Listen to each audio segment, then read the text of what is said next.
Report है 2016 की, अभी भी इंटरनेट पर है। उसमें लिखा है कि 16 आदिवासी महिलाओं ने हमारे सामने सबूत रख दिए कि उनके साथ सुरक्षा बलों के सिपाहियों ने बलात्कार किया है। उसके बाद क्या हुआ? उसके बाद कुछ नहीं हुआ, क्योंकि बलात्कार की फाइल पर लिखा जाता है आरोपी बनाम स्टेट, आरोपी बनाम राज्य। लड़की का नाम नहीं लिखा जाता बलात्कार की फाइल पर, आरोपी बनाम राज्य लिखा जाता है। बलात्कार स्टेट के अगेंस्ट क्राइम है, स्टेट के विरुद्ध। लेकिन अगर स्टेट ही बलात्कार कर रहा हो तो क्या लिखा जाएगा?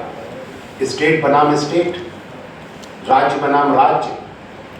सिस्टम कोलैप्स हो गया वहां। जिसके ऊपर जिम्मेदारी थी रक्षा करने की, वही बलात्कार कर रहा है।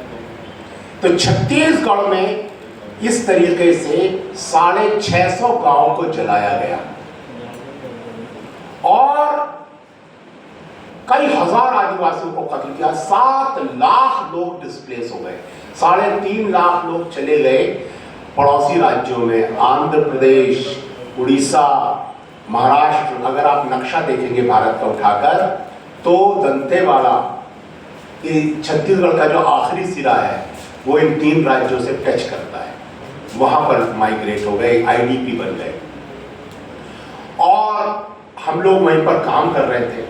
हमने जब ये सब देखा तो हमने सरकार से बात करने की कोशिश की और जब सरकार ने हमसे बात करना और नहीं चाहा, हम मीडिया में गए और उसके बाद मैंने कोर्ट में केस कर दिया आदिवासियों के साथ मिलकर, क्योंकि हम तो यही सिखाते थे कि आपके साथ अन्याय हो तो कोर्ट में जाओ।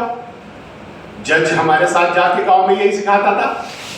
तो हमने कहा वेरी गुड, अब अन्याय हुआ है तो चलो कोर्ट। जब हम कोर्ट में ले गए तो सरकार नाराज हो गई, क्योंकि सरकार ये मानती है कि कानून जनता के लिए बने, सरकार के लिए कानून नहीं बना।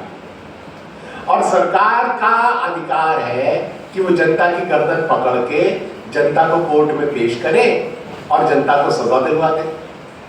लेकिन अगर यही काम जनता करने लगे, जनता सरकार की गर्दन पकड़ ले और जनता सरकार को अदालत में घसीट ले, तो सरकार फिर नाराज हो जाती है। तो जब जनता ने सरकार को कोर्ट में घसीट लिया तो सरकार ने, हमने 522 केस कर दिया सरकार के ऊपर, घर जलाना, हत्या करना, बलात्कार करना, किडनैपिंग करना। तो सरकार ने फिर 2009 में हमारे जिस आश्रम में मिनिस्टर बैठा रहता था आके, कलेक्टर बैठा रहता था, डीसी, एसपी बैठा रहता था, जज बैठा रहता था, 2009 में सरकार ने हमारे आश्रम पर बुलडोजर चला दिया। आज जो बुलडोजर मुसलमानों के घरों पर चलाती है बीजेपी, सबसे पहले बुलडोजर बीजेपी का मेरे ऊपर चला था 2009 में, 17 मई 2009। 16 एकड़ में गांधीवादी आश्रम था, उसमें हॉस्पिटल था, लाइब्रेरी थी, ट्रेनिंग सेंटर्स थे, प्रोडक्शन सेंटर थे,